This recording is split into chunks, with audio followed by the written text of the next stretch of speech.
What's up, everybody? Welcome to another episode of Rise Up After Dark.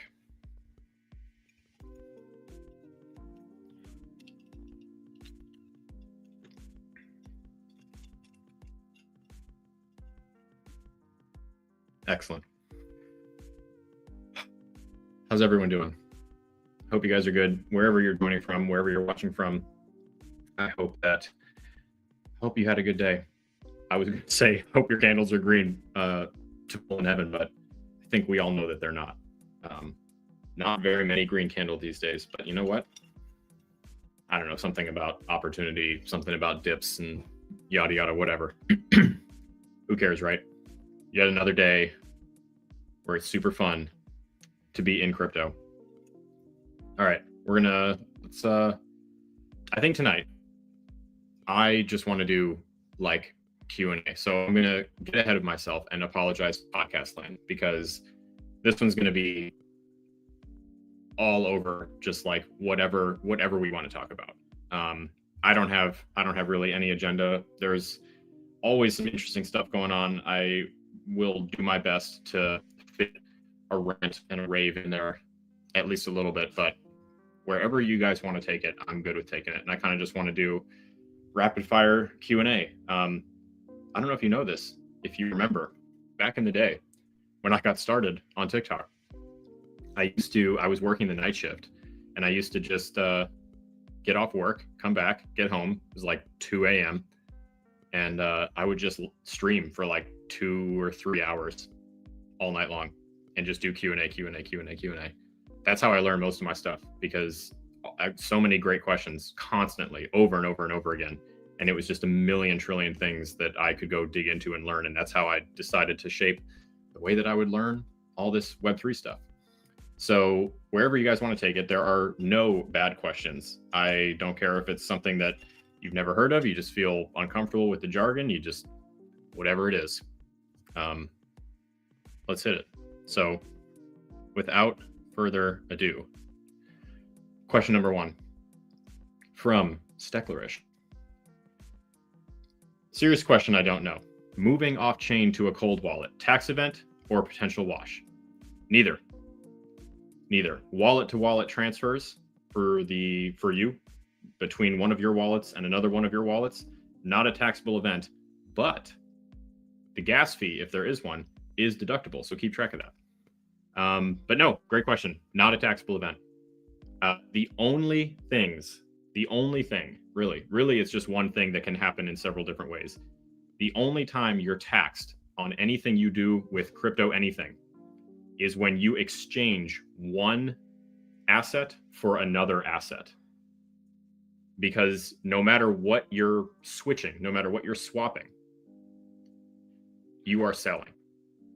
And every sale is taxed. Purchases, not taxed. Transfers, not taxed. Every tax jurisdiction has its own laws and rules about, like, what constitutes a gift amount, what constitutes, miscellaneous income, anything like that. But no, rule of thumb, anything that you transfer to yourself, no matter how many times you do it, not taxable.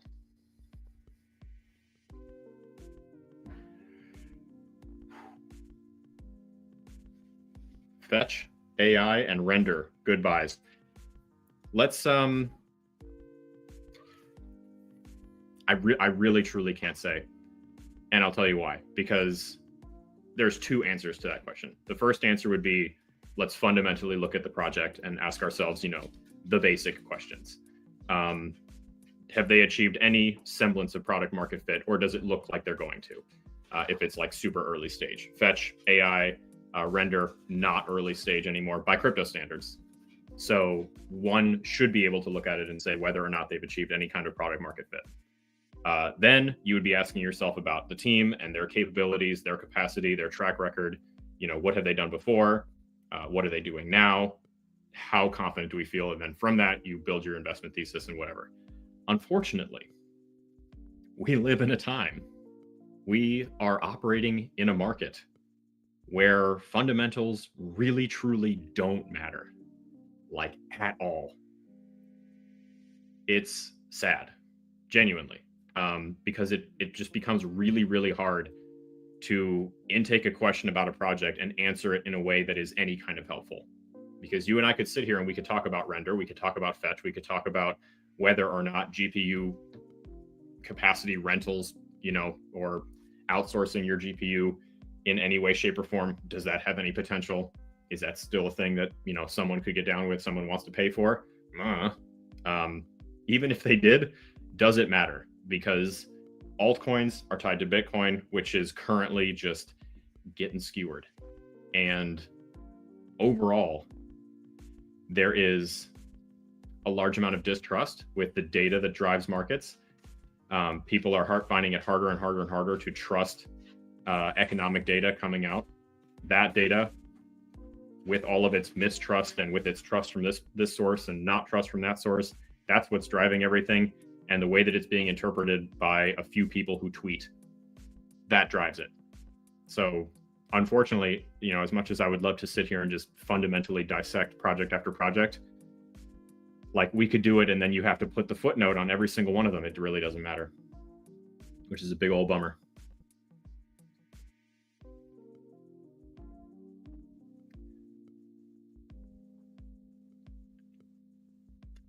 Do you ever see a time where memes go away? No. Really, truly, no. I think that the silo they find themselves in is probably just going to get more and more isolated. That's actually a really good question, because a couple different things would go into the equation if we were trying to determine whether or not memes were going to go away. How could they go away? We could all collectively get over it. Possible. I don't foresee a time when we will completely collectively get over it. So in that sense, no, there's always going to be gamblers. Meme coins are an amazing vehicle for gambling. And the potential for winning is still big enough and alluring enough that for now and for the foreseeable future, I would say probably going to stick around. I also think that there's a time and a place for that kind of stuff. The best times, some of my favorite times in crypto have been like, have a drink, sit in a Discord chat with some friends, and just like throw $5 here and there at a handful of memes and hope, knowing that you're probably going to walk out the same way that you would if you just went and pulled the slot machine lever for a couple hours with your friends. But like, because it's so easy to create them, because it's like so hard to maintain them, that has sort of lost a little bit of its appeal for me, because everything is a rug. Even the good ones are just rugs that don't know it yet. So, are they going to completely disappear? Probably not, in the same way that like Vegas is still here, even though most of us know like that's not a great way to go earn money. But it's kind of one of those things that I don't know. I really truly don't see them disappearing completely, but I do think that they will diminish and become like more siloed. And I think that it would, in a world wherein, if we ever actually got like a robust palette of legislation, different regulations that can come, because keep in mind, right now we haven't really gotten any regulations. What we have is an administration that's sort of, agreed to just look the other way. Enforcement's not looking anymore. But nothing that was illegal 5 years ago is really legal now. So at some point, it stands to reason that some method of, effortlessly creating a meme, posting it or promoting it in a certain way, and just siphoning money out in a quick liquidity grab, that there could easily be rules put in place to restrict that, or to move it somewhere, or to require certain disclaimers, disclosures, something like that. Given the way that this stuff works, there will probably always be people who color outside the lines with it. So I think it would just become more fringe, but I don't think it will disappear. That was a very long way of me saying, no, I don't think it will disappear. Render has been a disappointment. I feel that. I think a lot of stuff has kind of been disappointing recently. And you know what? I genuinely, like, it's really, really hard to blame the projects, because the market overall, the industry overall is so small. It's going through some tough growing pains. We are contending with a whole bunch of stuff. One of the things I've been whining about lately is this idea that we as an industry really went for so long without getting any shred of real attention. We didn't really get any real like interest, attention from anything that mattered. And so we were so hungry for attention that when it finally started to come, even though it was coming from people who generally don't have our best interest at heart, right? Like, look at how much we've given to BlackRock. Do you know anyone that's like genuinely excited about what BlackRock is up to, or like has a good, warm, fuzzy feeling about that as a company? Because I don't. And yet here we are, just like super jacked that they're here in a big way, because, you know, we wanted number to go up. We wanted the attention. We were willing to take it from wherever would give it. And so right now, collectively, the industry is sort of going through a real rough patch, because the ramifications, the downside of that sort of involvement, of that sort of attention, is coming to a head. And we're all navigating that. And a lot of like genuinely good projects are experiencing the collateral damage of the market being driven by that. So that's really, really, really unfortunate. Carol, good to see you. I am alone tonight. And you know what? It's okay. Will's off doing Will things. Evan's off doing Evan things. And here I am. And you know what? There is a request, though, to bring old Doug up. So why don't we do that and see what he's up to.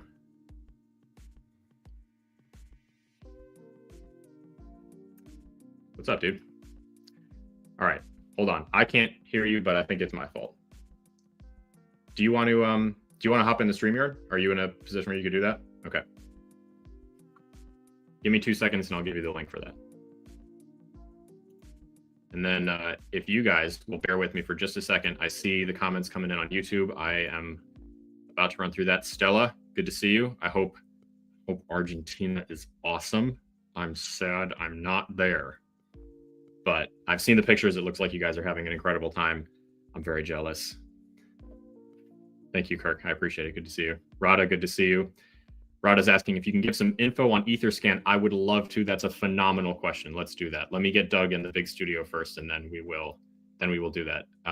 Doug, it's coming to you in the Circle group chat. The whatever, the big one, the Tweed. It's coming to you in the Tweed.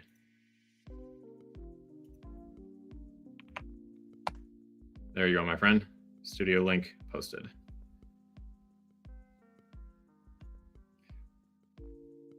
Good deal. There he is. It's echoing. What echoing? There he is. is. Here, I got it. Yeah. Got you. Sweet, it works. What's going on? How you doing, dude? Yeah. Not bad, not bad. So it's nice to see you. I was Oh, wait, you said old dude. You called me old. Does it look older today? Do I look older? When I came on, you're like, oh, here's old Doug. Yeah, I guess I'm old. Oh, that was just the colloquial old Doug. I would have said that about anybody. No, I guess I'm look old great. though. Yeah, You're a dashing man. Thank you.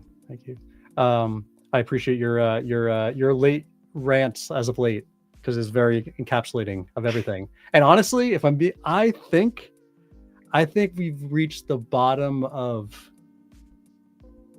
There's nothing else left. You can't it can't get any worse. It's almost like there's nothing else left. It can always get worse. It can always get worse. Hold on. So I'm talking the world of the crypto hellscape that is. I feel the appreciation of value is coming back slowly at some point soon. That's what I'm. Maybe it's because I stumbled across a bunch of art projects last night and I was like, oh, this is awesome. I don't know. Maybe it's that, but I think now it kind of feels like. Trying to be optimistic at least, right? But yeah, anyway. But yeah. I can't wait for people to care about things again. I cannot wait.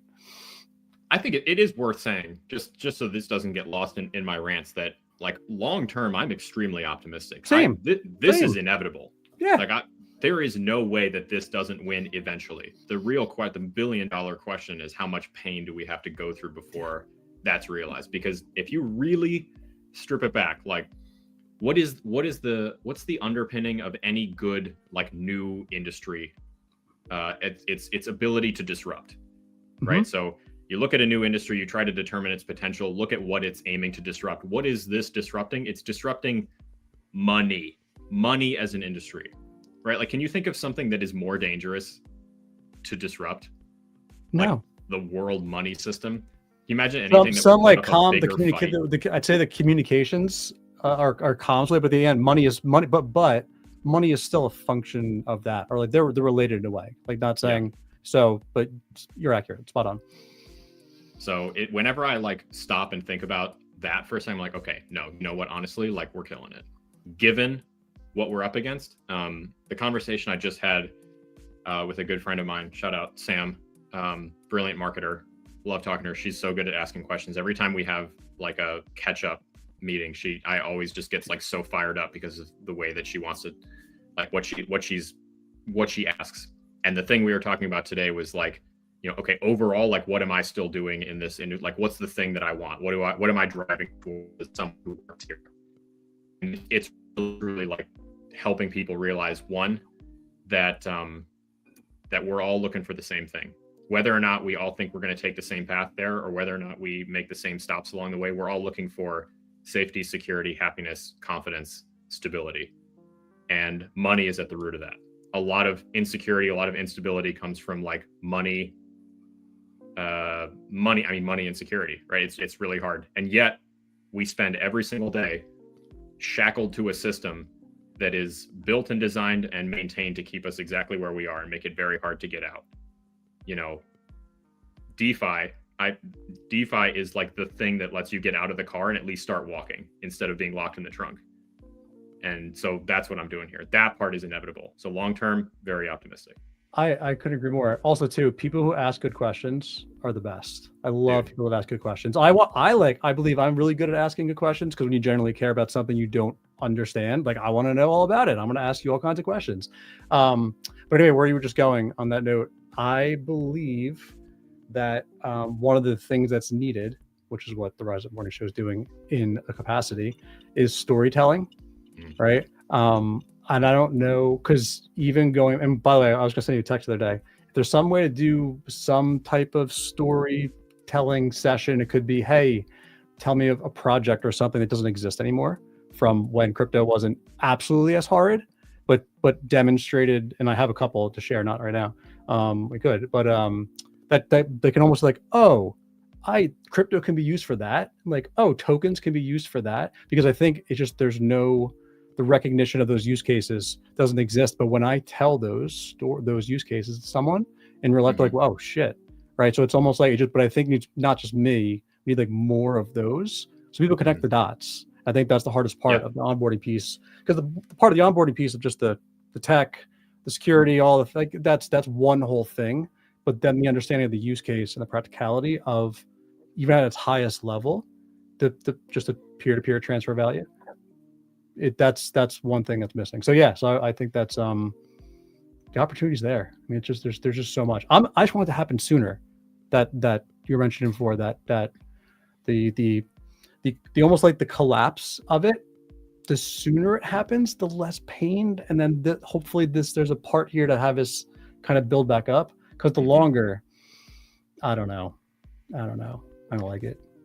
I don't know that I've ever had the conversation with you about like why you're here. Is it like, I mean, you know, feel free to share as much or as little as you want, but like, what is it that, because like, you know, for example, I've told the story before, like I'm here partly because of, you know, my gradual steps of radicalization. There's like several defining moments in my life that like heavily radicalized me.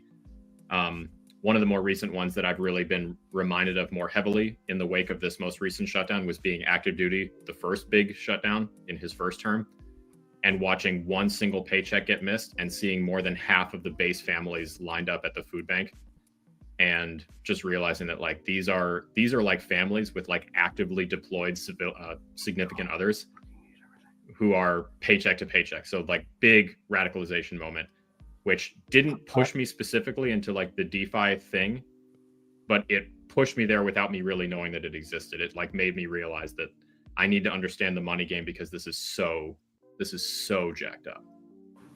Sorry, so I missed the last part. I hate everything you just said. Like I'm mad. Me too, man. Yeah, Me too. I know all of it. I'm just like, I don't like it. So to answer your question, and I won't go too far. And before I leave, I want to show you the thing I want to come up and stream and show you what I just saw on the chart. It's just like my mind is blown. But I want to do this first. No one's asked me this question in a long time. I come from the corporate world, and the data management systems, the let's call them the data silos of Excel, Access databases, SQL databases, the silos that end up growing in organizations over time, any company, right? Bigger ones that are there. Because departments have to do that to survive in a changing environment, not maliciously saying like, hey, I'm going to go hoard my own data and put it over here and build a thing. It's a report that I do for my thing, right? It just happens over time. And as now things have progressed, trying to understand, like seeing those systems and how to have them talk to each other. And like, but going back to the beginnings on like, well, how could they have been set up properly to begin with to be almost interoperable, right? To move things around without having to have complete like just like clusterfucks of how that information moves back and forth. But anyway, so like I'm like that was always a thing in my mind. I'm like trying to think to solve right while I was there. So 2017, I don't know how I got onto the two generals problem. No, I think it was I saw a video. It was an HBAR video. So two videos. HBAR video that was. Sorry, what year? Excuse me. What year? 2017, maybe. Okay. 18. There was a use case of them. I want to say it was in Syria. And they essentially were crowdsourcing voices on the ground to say like if they were anticipating like an airstrike, and they were crowdsourcing that, and then they were using Hedera blockchain, which is that I couldn't jack, but I'm assuming they did, to send those, like build an app, like an app that everyone can have to send that data back to, you know, a place to be processed, and then essentially validated against like consensus, where it's almost like, hey, there are 10 people in this exact area that are sharing that information. You could be confident that that's likely accurate, right? So like I'm like this is fucking awesome. I'm like, yo, they're crowdsourcing real data. They're doing data quality checks. They're basically trying to understand what it is, and they're doing it in a way that's assistive, essentially. I didn't dive too far into it early on, but like a system that they designed, right, from like the community side. Like this is a thing, this is a need. I don't actually know where it was designed from, but the concept, right? This is a need of a community that's there in a way that we can have full transparency and driving the rules of the data and how it goes. And then yeah, so that to me, I'm like, and this is then I got stumbled on the two generals problem, right? The two general, yeah, Byzantine fault tolerance. I'm like, yo, HBAR is my thing. And then lastly, then I saw the VeChain video with the Sushi. See the Sushi one? Remember that one? That's my. Do you know how many people I could sell on blockchain on just the Sushi? That I'm just like, hey, this is where the fish starts. These are steps in the supply chain and how it gets to you. And you can scan the code. You can see the entire history of the thing through the steps, the temperature, all the things associated with the supply chain. I'm like, yo, blockchain for supply chain is. By the way, if you want to go into some business, just go understand supply chain systems and go sell that to companies once they figure it out. Gold. Anyway, but like it that was ahead of its time, man. VeChain was ahead of its time. Right. And like now I see them with UFC. I'm like, well, we lost the plot. Everyone lost the plot. They lost the plot. Yeah. So anyway, those are so, and to go back to answer your question. So now my calling is that I want to, besides educate in general, say for now people like trading, hey, I made 100,000 mistakes. Don't do these things. That's one, education. But two, I want to create value through using new technologies like the blockchain and in the public sector. Like one day I'll work in the public sector, like I'll put a library on chain. But regardless of the thing, is the demonstration of the tech that can be used locally, but also to much bigger, and just build those kind of use cases. So one day, hopefully, when things go, I will be moving to the public sector and doing that, because like I have hundreds of ideas, but you need people to care, and like I myself can't do it and don't have the energy to get to that point, which sucks, but it'll happen. It'll be there, but like I'm gonna be ready to go to say, hey, I'm ready to go build some shit with people to solve actual problems. Let's go do that. Right? That's what I'm looking forward to. But until then, we're gonna look at charts and trade shitcoins and wait till everything collapses and then get ready for that. That's it. So, and it's fun like to meet people, right? It's also too I'm here. You guys. No, I feel you. I think I share a lot of that. Being super, super excited about the things that I think that these tools can offer people, especially when, like you said, dots can be connected, when we can get out of our own way. When we can realize that this was part of what Sam and I were talking about today, was just this idea that, marketing has gone like a pretty dark route lately. And I don't mean crypto marketing. I mean marketing in general. I can talk my theories on that too. I think it's going to start breaking because AI it's just there's been too many. We're going back. By the way, we're all sorry to interrupt you. I'm so excited we're going back to physical media again. Like mail, mail's gonna be crazy. The direct mail. It's like the things like we're going to. Sound crazy in the near future, next year. It's going to be frowned upon to be connected in the way that we are connected today. Where it's like you're not going to be cool if you're on your fucking phone. Like it's in certain capacities, right? Not in general, but like I think it's already kind of happening, and I'm super excited for it. I'm here for it. Anyway, sorry to interrupt you. No, I think I think you're right. Honestly, I don't mind digging into it a little bit. Anyone watching, I appreciate y'all for being here. Please feel free to derail us at any point with a question. Rada, I do remember we're going to come back and hit some Etherscan stuff. By that I mean blockchain explorer stuff. I apologize. I want to keep talking to you, but I have to go. No worries. Can I show you the one thing I wanted to show you? Yeah, do it. All right. So we just finished dinner, and I'm like going to look at the charts. I'm like, by the way, as one does. Can I show? Yeah, of course, right? Hold on, it's my screen to here. Let's do this.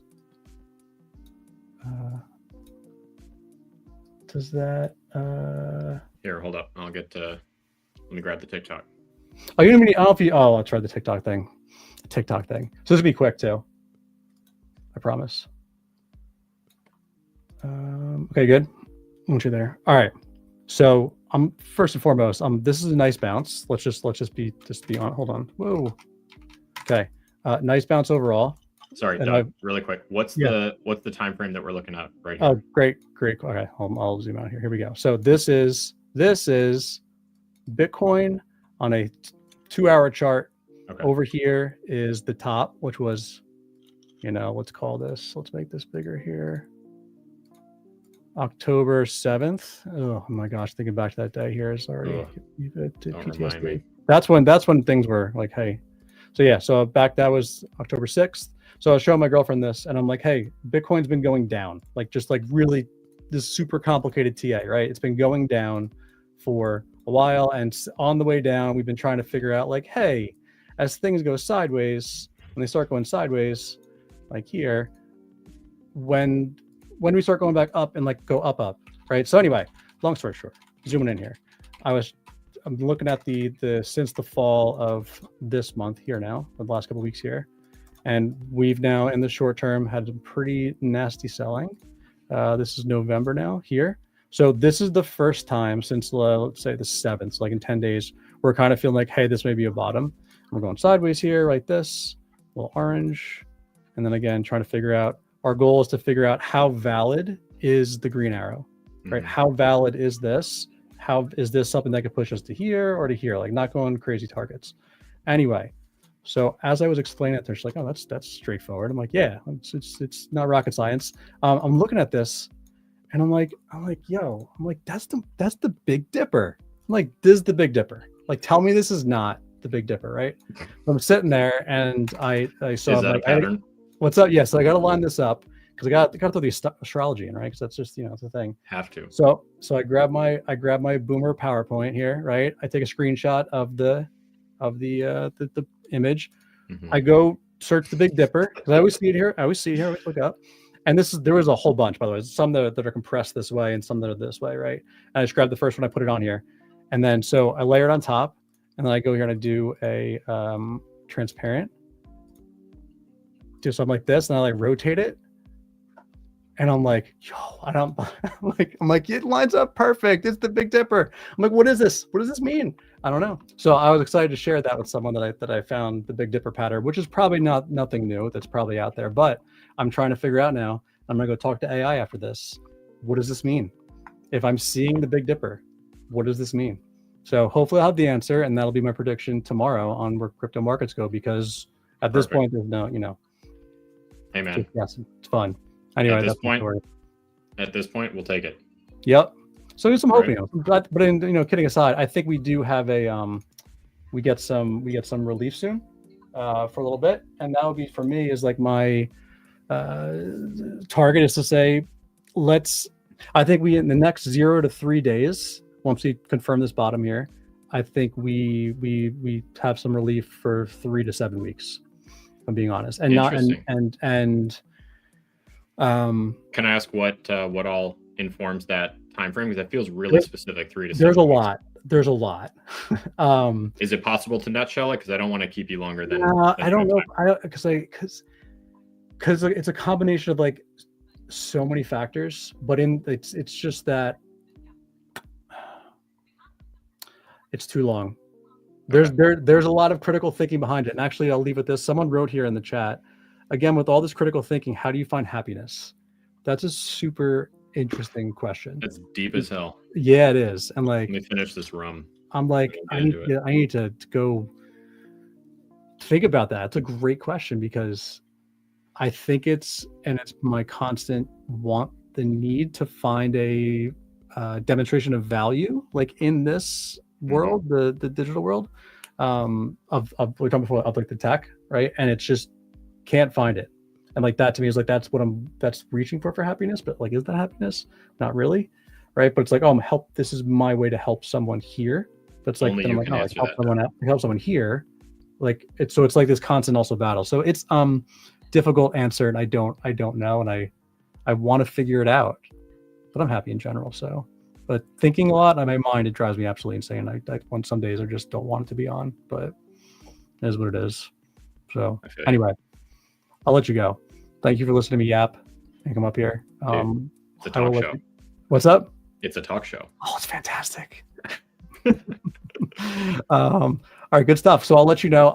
We'll follow up with me like next week, and I'll tell you what the Big Dipper has done. And then we're going to remember, the next time we see the Big Dipper again, this guy. This is your proxy. This is it right here. This conversation. We're going to come back to this. All right. I'll talk to you later. Sounds good, man. I appreciate you jumping up and keeping me I appreciate you. a little bit. I appreciate you. Have a good night. You too.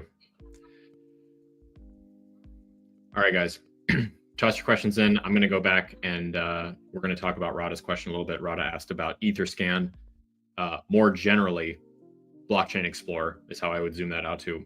I always say that reading a Blockchain Explorer is, I think, one of the most valuable skills that you can learn, if not the most valuable, because as soon as you can get information from a blockchain directly, you become exponentially harder to lie to and harder to manipulate. It's funny, we were going into this, relatively deep topic of like, does this make me happy? Is this happiness? Is this the pursuit of it? And for me, it's really, really like such a cool feeling when you get the experience of figuring out a better way to explain something and watching a click happen. There's nothing cooler than experiencing the click with someone else who like now understands a thing. That's what I'm here for. All right, actually, you know what? We have a quick request. I'm gonna bring Stella up. Stella from Unlock. And Stella, I think that if you join just over here, there's something going on with just the audio from the TikTok side. I can figure this out. I'm gonna bring you up, but there's a chance I might not be able to hear you for just a second. If that's the case, I will get you. I'll see if I can get it squared away. So let's see if this works. We're learning on the fly here. Usually Evan does this, and Evan knows how to do it, and I don't know what I'm doing. So let's give it a shot. Oh, maybe not. Well, if you feel like trying again, let me know. All right, let's pull up Etherscan really quick, and we'll start there. Recognizing that every single blockchain has its own explorer. At least one. Some have several. And I can do my best to do this from both sides. So here is Etherscan. Okay, if you want to follow along, etherscan.io, that's ETHER scan.io.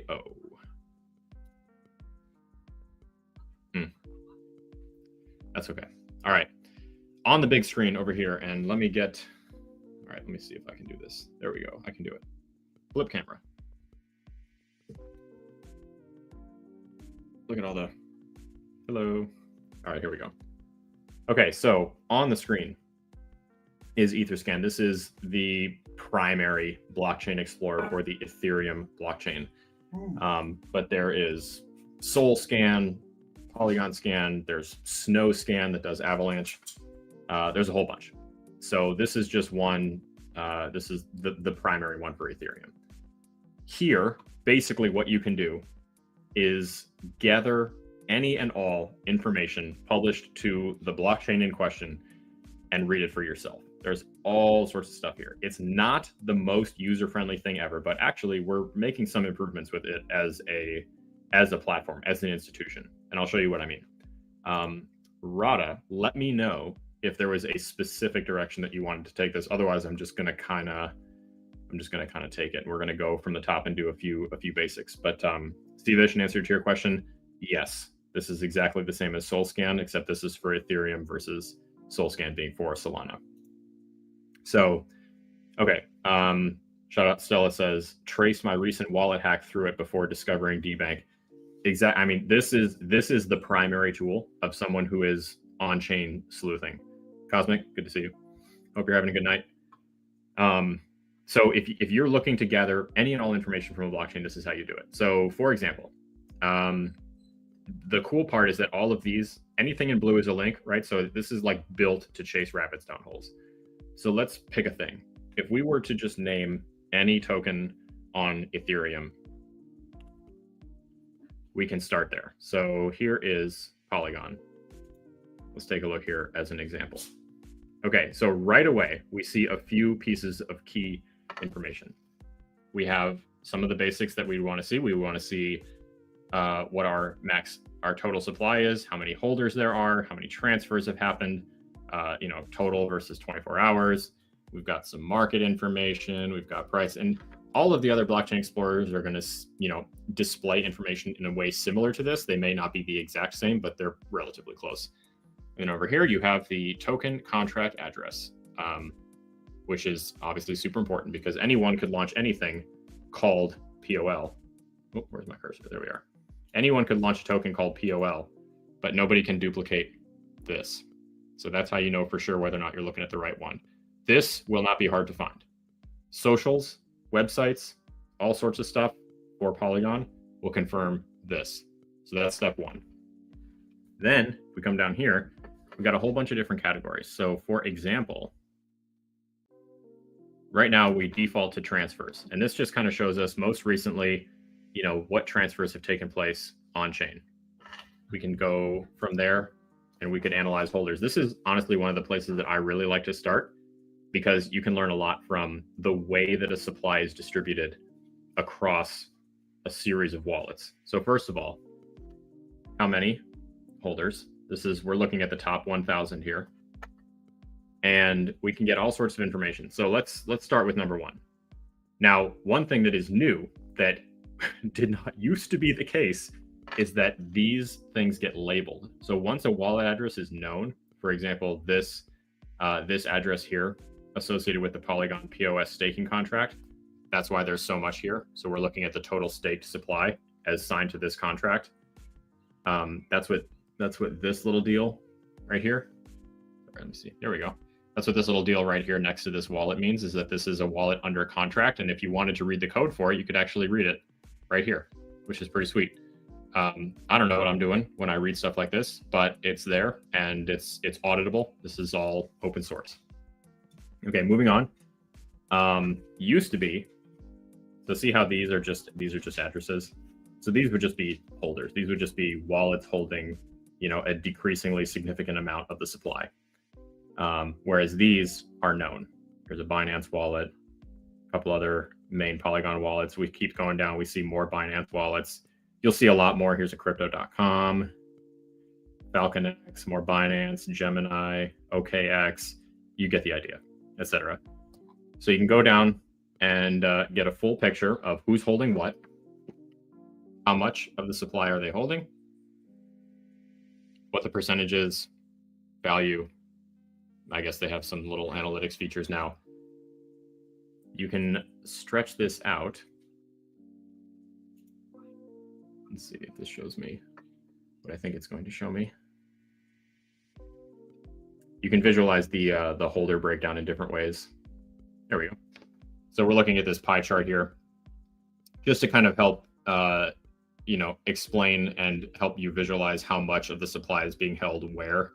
So you can see here, like between this bridge and the main staking contract, right? We're looking at over half of the supply, and then everything else. This is pretty typical, especially for something that's proof of stake. You're going to see a really large concentrated amount of the staked, token in question. But really the thing that I encourage you to do more than anything is just to like pick a thing and just start clicking and just see where you go. You're not going to mess anything up. So like here, this wallet doesn't have a label. We could go in and we could look at it. We could see, okay, how much are they supplying, or excuse me, how much are they holding? How long have they been holding it for? What all has this wallet been doing? We can see where it's been transferring. If you highlight something, it will show you similar. It will show you the same address. And Da Vinci, calm down. It's going to be okay. But as you can see, this one is highlighted in yellow. So, these are similar. So this is more and more instances of the same wallet being referenced or used for something. So we can see it was last active 2 days ago. It had a pretty busy day. Seems to be relatively active tracing back, but you could go on and on and on and on and on.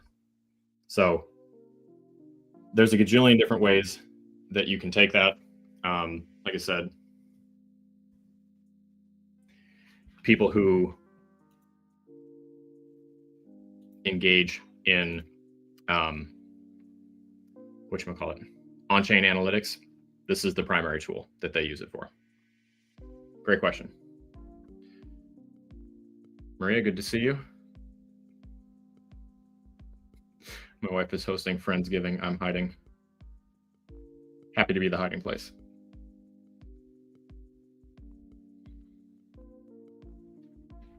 All right. Anyway, moving on. Great question. Man, now I'm thinking about whatever it is that Doug was hiding so close to the vest. I got to be honest, and I could be convinced because this is not a thing that I have like strong convictions in, but it's really hard to imagine markets turning around right now. I don't know. We'll see. I guess it wouldn't really surprise me. Like if we are as overbought as things say, then it feels like a time that there could be a rally. So I'll use that as an opportunity to say that if throughout this cratering, you've been buying, you've been acquiring anything, please remember, do me a favor and consider paying yourself if we should be so fortunate as to see some sort of a rally. If you've been averaging into any positions that you have long-term conviction in, whether or not you have long-term, medium long-term, short long-term, whatever the story is, if you have the opportunity to sell something for more than you bought it for, it is a good idea to get in that habit. It doesn't have to be much. Nothing says that you have to sell 100% of a position, or even half of it, or even a quarter of it. It could just be 1% of it. But I promise you that one of the hardest initial hurdles to get over, something that gets easier every single time you do it, is hitting the sell button at a time when someone else is telling you you're an idiot for doing that, it's going to go higher. They don't know. It might not.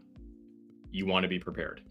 And there are few things in this world, like in the crypto buying world, that make you feel more on top of the world than like having sold something and have extra stable coins to put back into that thing when it comes inevitably back down again. So build some sort of a profit-taking plan, set some sort of a rule and follow it. Even if it feels like bad at the time, even if you set the rule right now, let's say you have $1,000 in, you're down 500, whatever the case may be, you're not loving it anymore. You get any chance to take a profit on a thing, I promise you won't regret it. Okay.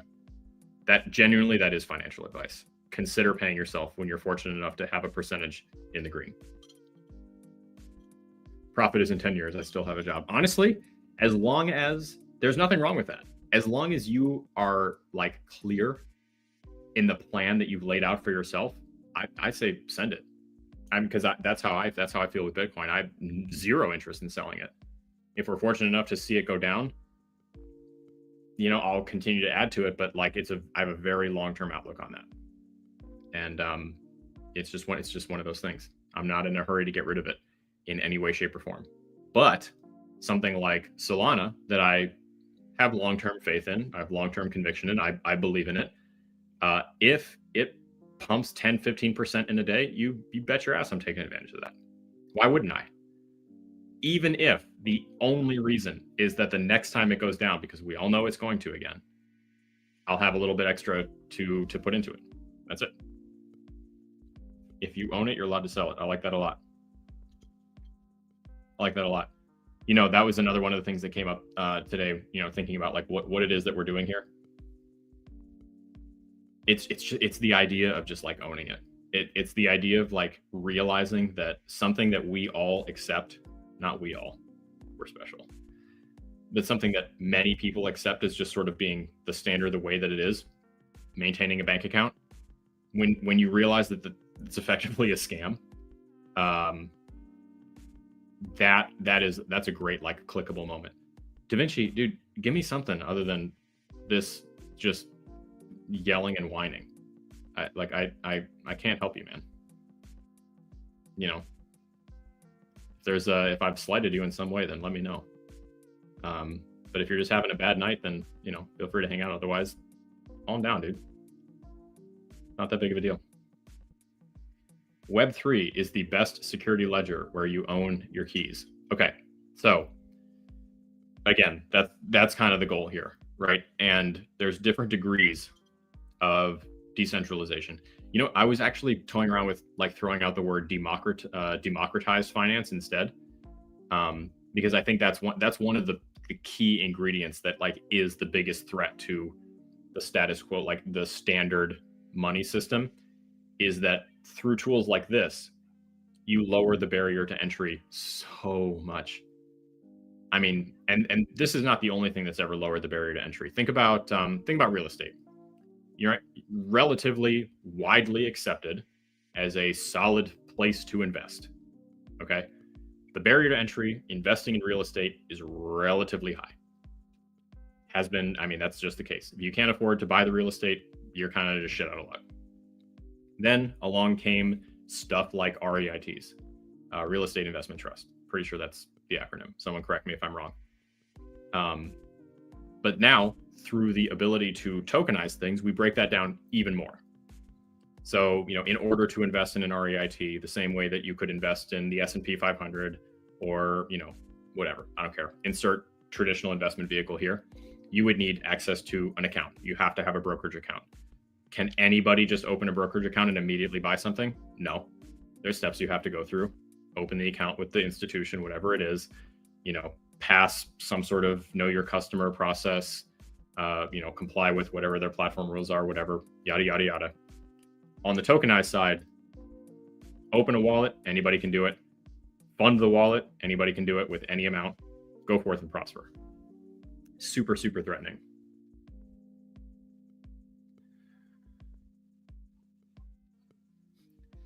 Algorand. All right, this is from Cosmic. Algorand did the first post-quantum transaction on its mainnet. Sounds cool. I would be lying to you if I said that if I said that I understood exactly how that worked. One of the people that I would love to get on the show to like genuinely just learn from is there's a creator on TikTok who is a quantum. She's a quantum computing, like it's what she has her PhD in. Forget the exact, like her exact specific specialty. But she does some incredibly informative content just about quantum computing, building quantum computers, what the capacity is, all that kind of stuff. I know that she's made a few videos about Bitcoin in the past, just sort of breaking down some of the fear mongering. I think it's super interesting. I don't have like a great understanding of it. I would be very, very curious to like learn and understand more. What is her name? Marchenkova is her last name.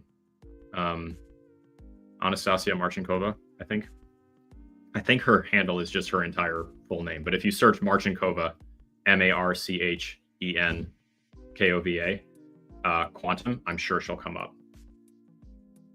Really, really, really, really interesting. Really interesting stuff. Criminally underrated, of course.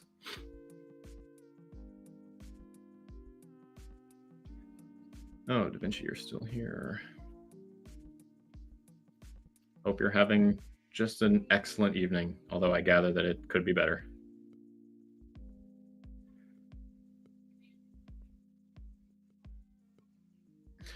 All right. This morning, we covered a little bit of the, I don't want to say base drama because I think that's really blowing it out of proportion. There was a tweet wherein someone was sharing, actually, Stella, I'm curious if you've seen any of this, because I think that the discourse that this popped out on Twitter is actually pretty interesting. So the comment, the original post was just about how a unifying theme in and around Dev Connect was like regret for building on base. And this inspired a whole lot of comparative posts between people who agreed with that and people who disagreed with that. I thought people like Chuck, Charlie Blackstock, founder, creator of Remix, really cool project. He had a very interesting take about it. The core theme here is that, you know, it's lots of people disagree with some or many or a couple things from people like Jesse, but that at the end of the day, you know, a lot of builders really do enjoy existing in the base ecosystem. If you're looking for an interesting comparative back and forth, I actually think that there are some really, really, really thoughtful posts and comments from both sides of that argument, you know, to base or not to base. And I don't know, honestly, I come away from it feeling a little bit more inclined to side with base on it. Just that because here's the biggest difference. I've had the same conversation before with different blockchains wherein I would accuse the core team of like not being very supportive. And the response from that core team would be, shut up. Yes, we are. Go away. Who are you again? Whereas this one has been very much like the base response to this particular post has been very much like a really sorry that that's been your experience. I think that it sounds like maybe you're experiencing this, and maybe if you did this, maybe this could be better. And, you know, we do our best, yada, yada, whatever. Like a humble, thoughtful response. And I don't know. I came away from I was reading a whole bunch of them before coming on the air here tonight. And I just came away from it thinking that this makes me more confident. And I genuinely, I thought they were really, really, really good responses from the team. I thought it was solid. I thought the original post was really well written. I don't think it was coming from a place of like pure malice and sad, woe is me. I wish that they would have given me more attention. I feel like I am entitled to this, that, the other thing, whatever. Didn't get that at all. So if you're looking for something to kind of dig into a little bit and help inform some conviction in something, I thought that was good. And, you know, trust me, I have plenty of gripes with base. I have plenty of things that I really, really love about them. But at the end of the day, you cannot say that they don't engage. So there is that.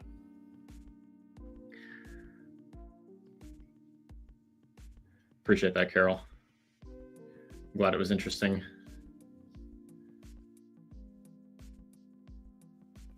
All right, just checking a little bit to see if I've missed anything. Okay. U4TM Radio asks, is the Arculus purple wallet still available? Absolutely. Haven't even started. Right now, what we're doing is just collecting interest. If you are interested, you can head over to community.rumshq.com and just search for Arculus or purple, honestly, in the search bar, and you will find it. There is a form that Tori put together where you can just let us know that you're interested in it. We're kind of collecting amounts, trying to come up with a number that we can send to Arculus. If you are fortunate enough to win one of the wallets in any of the giveaways that we're running from here for the next how many months, and you would rather win a purple one, and by purple, I mean the co-branded Rise Up Morning Show meets Arculus wallet, you can do that too. Just let us know which one you would prefer. If you would rather just have it, let us know. We'll get one shipped out to you. Worth noting, because this is a great question if this comes up. We are not handling any of these. We are just passing on winners' information directly to Arculus as a company. They're handling all the shipping, all of everything. I don't want anything to do with anyone's wallet in the middle. That unnecessarily sketchy. So bear with us. If you've won one, if you'd rather win a purple one, just let me know. But yes, absolutely still a thing. Rada asks, can you please explain how to read transactions on Etherscan? 100%. Yeah, I guess we really didn't get that far, but the same exact way that we were following a wallet address, I'll show you here. And for those of you on TikTok, all I'm going to do is just go right back to the exact same place over on Etherscan, and instead of clicking on a wallet address, we're going to click on a transaction hash. So let me just get us back here. Actually, we can just pick a random transaction right from the homepage. So, homepage. Here is a latest transaction. So this first thing that we're seeing, here's the hash, transaction hash, number 1. There's little tool tips next to literally everything. Good information in there. Here's the hash. You can direct copy it right here. This is like the unique identifier for this particular transaction. So I'll flip this over. What else is he live on? He is live on TikTok, YouTube, Instagram, Twitter, Twitch, LinkedIn, the Arena, Facebook. I think that's everything. So just 1 or 2 little places. We're all over the place. I want it to be as easy as humanly possible for someone to watch and hang out, regardless of which platform they enjoy. Okay, let me flip this around. There we go. Okay. So overall, whole page for a transaction. Up here, you have the hash. There's the hash. Don't worry about trying to remember that number. They are just lots of characters. Overall here then, as we scroll down, let me make this a little bigger. There we go. You see all the information. So it was a success. This is the block ID that it was processed during. It happened 21 seconds ago. Multiple confirmations. It was from titanbuilder.eth, so it was from a known named wallet to this unnamed wallet. And here's what it was for. It was for 0.01 ETH, worth about $39 and some change. There was a fee, about a penny. Here's the gas price underneath. You can expand the details and get some more information. Here are the parameters that was set by the issuer, the authorizer of the transaction. I think it is worth noting here, because I've been saying this quite a bit. ETH gas is really not what it was. Look at that, a penny. That's like layer 2 vibes right there. Anyway, some transactions are more complicated. This was a real simple transfer. Probably, I mean, it could have been a test transaction, could have been, who knows? Is ETH really that cheap now? Ethan, good to see you.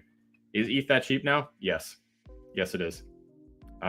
There's a gas checker on a resource called the Milk Road that tracks live gas across Ethereum. It's been pretty good for a hot minute. Really not, I mean, it's not fractions of a fraction of a penny kind of thing yet, but average, I'm like peak, couple bucks. Standard, I would say, like in the sense. I haven't paid more than $2 in gas in a very long time, and on average, I would say that right now I'm spending like 30 to 60 cents, depending on the time of day and what I'm doing. Obviously, not all transactions are created equal, but like a standard wallet-to-wallet transfer of either Ether or stablecoin or something like that, less than $1. Could be better, but it doesn't deserve all of the whining that it still gets. Anyway, great question. Here.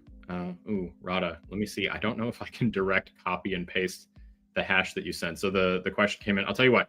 If you shoot me that in Circle, then I can grab it. We can take a look at it. That'd be that'll be great practice for me. That hash will allow someone like Coinbase to get your lost crypto back. CVish, possible, not a guarantee. This is one of those things. It really, really, really depends what happens, but it's a great piece of information to grab in order to help whoever is attempting to help you with a recovery, or at least a sleuth to figure out what happened. A hash is one of the best identifiers that you can give. Like, hey, this is the transaction that I'm unsure about. Here's the hash. that can take anyone who knows what they're doing anywhere that they need to go. Hey, good to see you guys. How's it going? Been cheaper since the Denkun upgrade. Yep, it's one of those things. We constantly, there are efforts to, you know, work on scalability, work on affordability on the chain. You know, a lot of them really don't get the same kind of attention. You know, it's a lot to keep up with. There's a lot of improvements, a lot of improvement proposals rather that come through. Super hard to get it reversed. 100%. Yes. Also flags the wallets. Another good point. Even if there's nothing that can be done, it's still good to identify wallets as being malicious. You know, it's absolutely 100% not a guarantee that even tracked malicious transactions can be recovered, but it's possible. Please, though, like a great warning, something to be aware of. If you're online on social media talking about like a transaction you're attempting to get recovered or just get help with, please be careful, because nothing paints a bigger target on your back than posting that you have been the victim of a hack or something that then totally changes the flavor of scammer. All of a sudden you're getting fake tech support, fake recovery, someone who's, hey, I can get your crypto back, just give me yada yada whatever, let me get in that wallet, I'll figure it out, I'll get it back for you.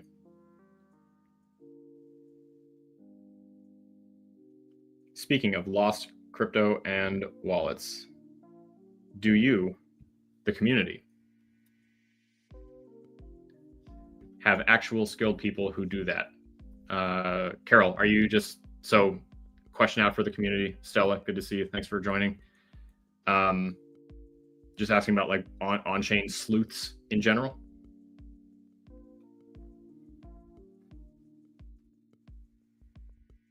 Just posted it. Seavish says, I got like $300 back by giving the date and the transaction hash. Definitely possible. And especially if the problem is like transferring something somewhere that doesn't have like platform support, you know, like if you send to a network that maybe isn't supported, the platform may not recognize that it was sent there, but it's still possible to get it. It's not like it's gone forever. So there are specific cases wherein you can get stuff recovered. We recently had someone coming from a recovery firm. I'd have to go back and look. I don't remember the name. Embarrassing. But talked about a lot of success stories. It's very possible, especially if law enforcement can end up being helpful there. You know, legitimately becoming the victim of a scam. It's possible for that to have a happy ending. Not common, but possible. All right, let's see. Rada, let me go find this hash that you shared, and we will do a quick little experiment to see if I can find it, or see what we can see. Okay, I got it.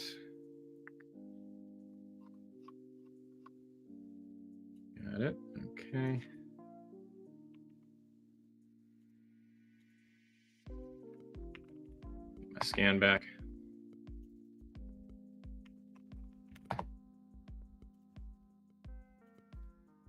Search. There we go.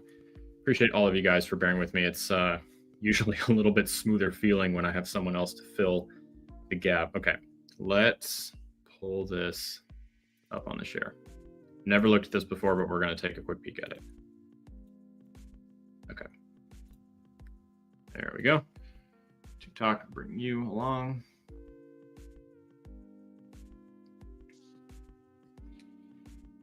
Doing this a lot today. Okay, so this is the address. So right here. And here we go. So this isn't a hash, this is a wallet address. And here we are looking at the address profile page on Etherscan. So we can see a couple things here. ETH balance. So there is currently 0.04 ETH in the wallet, worth about $100. Other token holdings, we can see that they're holding 213 different tokens, whole bunch of stuff. So let's see what do we got here. We have a little bit of Tether. We have some random, looks like some meme stuff, a couple other things. Looks like a lot of dust, a lot of zero balances. whole bunch of stuff. We have some NFTs, all kinds of stuff. You can see over here, I don't know if this shows up, but here's the standard for whatever token is that we're looking at. So ERC 721, that's a non-fungible token. So like right here is the NFT for their ENS name and address, whatever that is. Sorry, not to say that I don't know what ENS is. ENS is like that thing, the username that you can give to an address instead of just having this big ass string of letters and numbers. It could be so-and-so.eth. That's what that NFT is. And here we go. Looks like the address is sharu.eth. So you could also search and get information that way. And looks like it's relatively active. Stuff as early as a couple days ago. Every couple days we're doing at least something. Lots of transfers out. You could go into any one of these and kind of poke around and see whatever any of it is. Most of the stuff I've never heard of. Here's an in. 5 days ago, they received 0.4 ETH from this address. You can go chase that down and see where that leads you. Here's another one 13 days ago. Looks like different address in, sent, like a penny. Interesting. Could have been a test transaction. Whole bunch of stuff. Mega ETH public sale. There you go. So there's some contributions here. Yeah, I don't know. Some Blur. Blur is an NFT marketplace. Seaport 1.6. Also not sure what that is. A lot of these are ludicrously low balances, which is interesting. Very, very little tiny transactions. Over here, you can see what exactly type of transaction it was. There's some sends, some transfers, some swaps, some approvals. Let me go back over here. What is the one? I want to understand how much money he has from 4 years. How to find? Well, I'm sure that you could sit here and scrape all kinds of stuff and try to figure that out. It looks like over here, you can see a little bit of the multi-chain info. This shows that the multi-chain portfolio contains about $2,300, 17 different addresses found via the scan and explore. So it could just be associated addresses. Ethan asks who owns and runs ENS. I genuinely don't know. Long time ago when I got my domain, I bought an Unstoppable. Didn't get an ENS because I preferred the one-stop purchase versus the subscription. Yeah, Rada, I'm not too sure how you could. So you can see how old is this wallet? Just about 4 years ago, exactly. Originally funded by one of the Binance wallets. So someone made someone set this up and then funded it from a Binance account 3 years, 323 days ago. Here, this looks like this hash. So the initial funding was $100, 1,400 days ago from one of the Binance wallets there. Look at that. Here's a transaction fee for you. So this is 3 years ago. There's the gas was $6.64. Ethan, I think so, but I would have to fact check myself. The question was, does ENS support any other TLDs other than .eth? I believe so, but I'm not 100% sure. I know Unstoppable has a ton, but again, I have very limited experience with ENS. Anyway, interesting. But Rada, I would encourage you to take that same hash, come right over here and click through and see if you can find what it is that you're looking for. If you wanted to try to see like how much total over all of the years, then you'd have to do a lot. I mean, we're looking at 2,000 transactions. You'd have to go through them and just try to add stuff up. I know there are scripts you can run that would do it for you. Obviously, you don't have to manually click through every single page, but a lot there.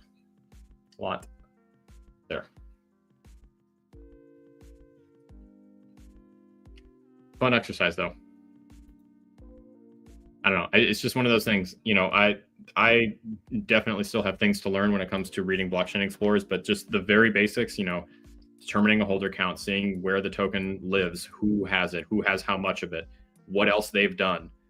The practice of like taking a hash, a transaction hash from something you've done and following it all the way back to its source and seeing how far back you can trace it. All of these things are good skills to have.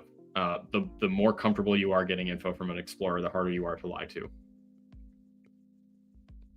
Etherscan has a very powerful and useful API, by the way. Great tool.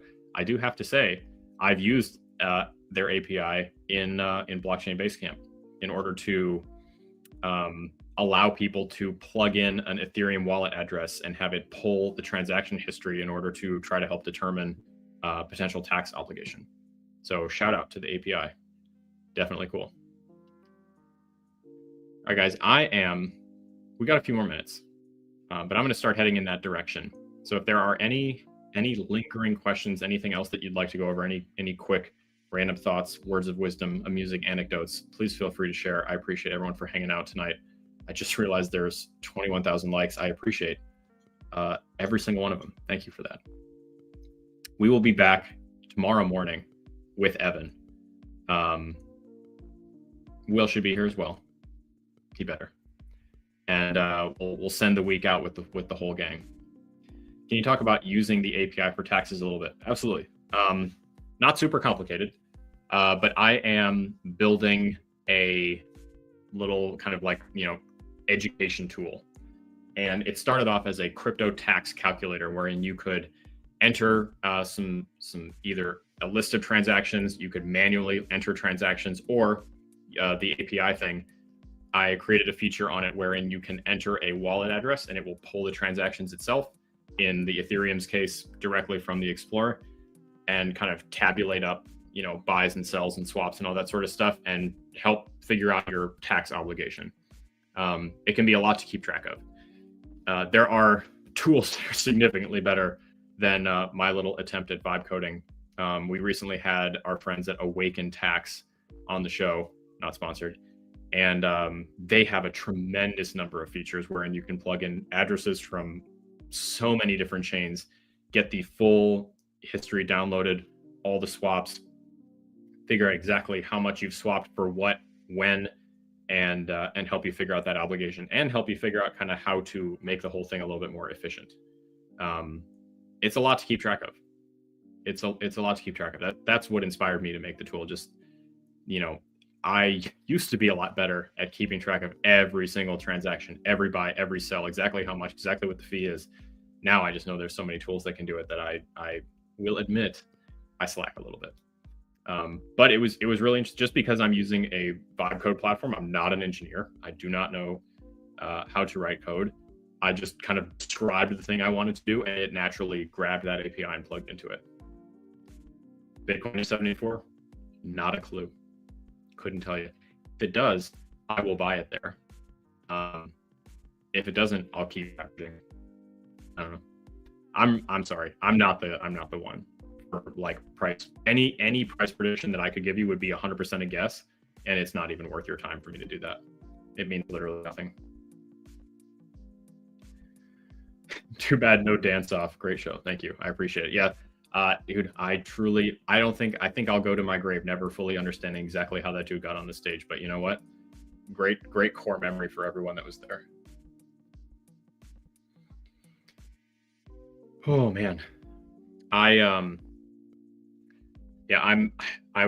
wrote down so many notes from talking to Sam, just, largely about marketing, a lot about, again, the industry, what we're all doing here. I'm excited to get a couple of those videos put out. I have to say, this has nothing to do with anything. I am still like struggling to come up with my routine the way that I used to have. And it sounds so silly to say because, effectively nothing changed. Still the desk, still an office, still do the whole thing. But I don't know, man. I'm just like, recently I'm so bad at just doing the basic thing of having a thought, making a video. My notebook is just pages and pages of videos that I need to make. And every time I sit down to do it, like something happens, or the editor's messed up or whatever, and it just doesn't happen. We'll get there eventually. Thank you everyone for hanging out. Thank you to all of our wonderful sponsors, Arculus, Polygon. By the way, I have to say, I've seen some really good content around the Polygon UGC campaign.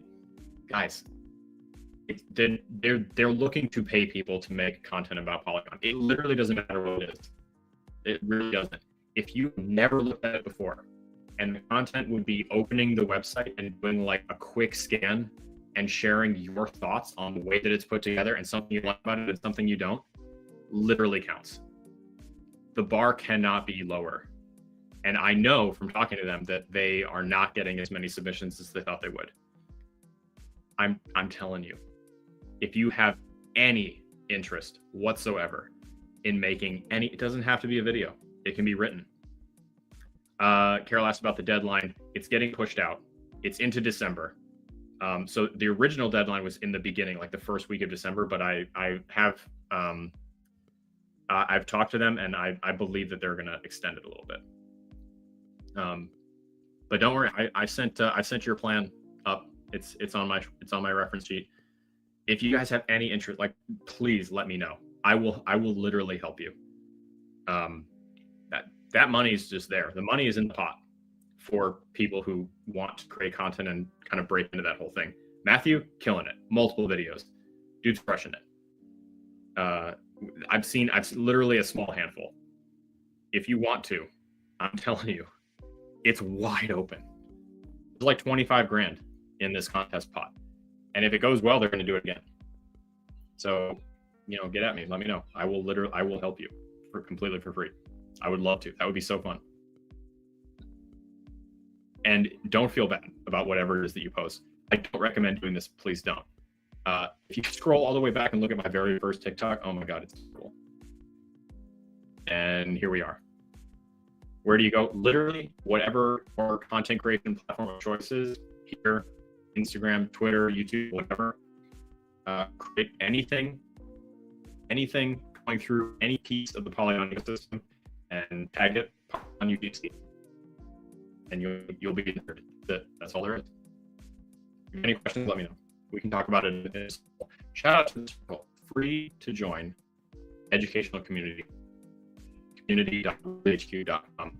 All sorts of good stuff. There are tons of brilliant people there. If you are just looking to get some feedback on something, you're not sure if this thing you're looking at is a scam, you're not sure if the opportunity is good to be true, you want some feedback on a token you're looking at, you want to understand how to DeFi more effectively, and literally anything. That's the place. Somewhere where he's down in Buenos Aires doing his job, kissing hands and shaking other hands and all that good stuff, meeting all sorts of people. Are we taking Thanksgiving week off? No. Nope. Actually, currently trying to figure out the Thanksgiving schedule. Not 100% sure exactly what those plans are, but the goal is there. I don't like skipping holidays,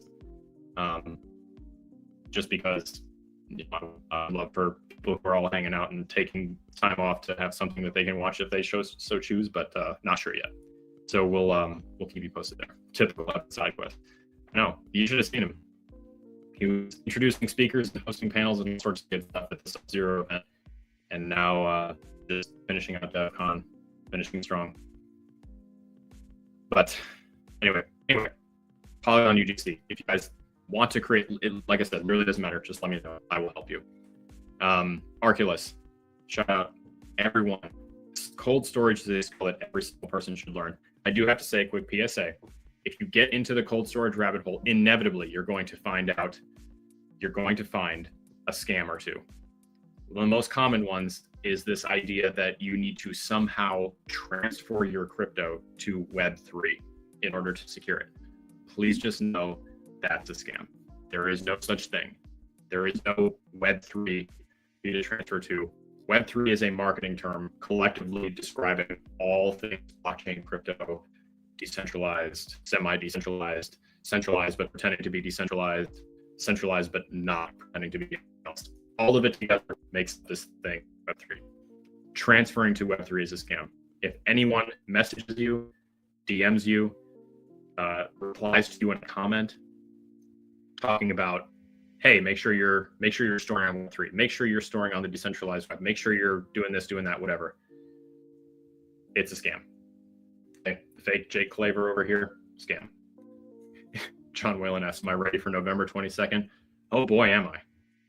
Yeah, I can't wait to say I told you so for the 45th time to all the ISO people. But hey, what? Good luck. I hope that something pumps, and I hope that if it does, you sell something. That's what I hope. Web3 Glossary says clear my name. Web3 Glossary. Yeah. Great resource. Love seeing content. I'm looking at you, Web3 Glossary. If you have not posted something, you could crush it. You could do a bunch. Define a whole bunch of terms. Talk about the migration. Any of that stuff. You'd kill it. If you haven't already, you need to. And if you want some inspiration or some help or whatever, let me know. I miss Neil too. I was going to text him tonight and see if he wanted to hop on, but it was last minute. I know it's like right around kid bedtime and he does family time in the evenings, but any platform, on any platform, here, Twitter, YouTube, whatever, pick your flavor. I appreciate that. Thank you. Anyway, all in the cold storage rabbit hole. Self-custody is so important. It's one of the more important things that you can learn. Arculus is an incredible place to get started. The wallets are easy to use. They support pretty much everything. Super secure. It's been such a treat to work with them. They're such nice people, and of course, I'm just excited to get my face on something. That's what we're all here for, right? But no, just please be careful because there's a lot of scams in and around that whole thing. But again, you want any help, have any questions about cold storage, please let me know. We can do a whole big feature on it. We can do a whole onboarding thing. Would be a lot of fun. Super important. Unlock. One of the cooler protocols out there. Found them originally because I just stumbled upon it and then was like, oh, hey, this is like a service I would genuinely like to use. How do I use this for Rise Up? And then now here we are working together. Cool as hell. They allow for on-chain attestations, which is a fancy jargony way of saying a way to prove that you did something important by putting proof of that thing on chain. Very POAP-esque, but this is like more widespread, not just like, little moments, but it can be a much bigger thing. We're talking like an academic transcript, something else monumental and important that you would like to confirm record of and keep, irrefutable proof of. Super cool. Tokenized membership programs. If you're looking to tokenize access to a thing, token gate access to something, you can do it with Unlock. Really excited about that. Of course, the white whale, talking about, the poster's so like Zen inspiring to read. It's just like a perspective that you don't often get to see, like a truly like unfiltered access to. An ultra high net worth trader, someone who has been through, tremendously high ups, massive downs with the October 10th liquidation. Really interesting perspectives and stuff over on Twitter. The White Whale V2 is the handle in the username. D, yes, that's correct. Unlock protocol. Worth a quick Google. I'm very excited about this. The suite of partners we have.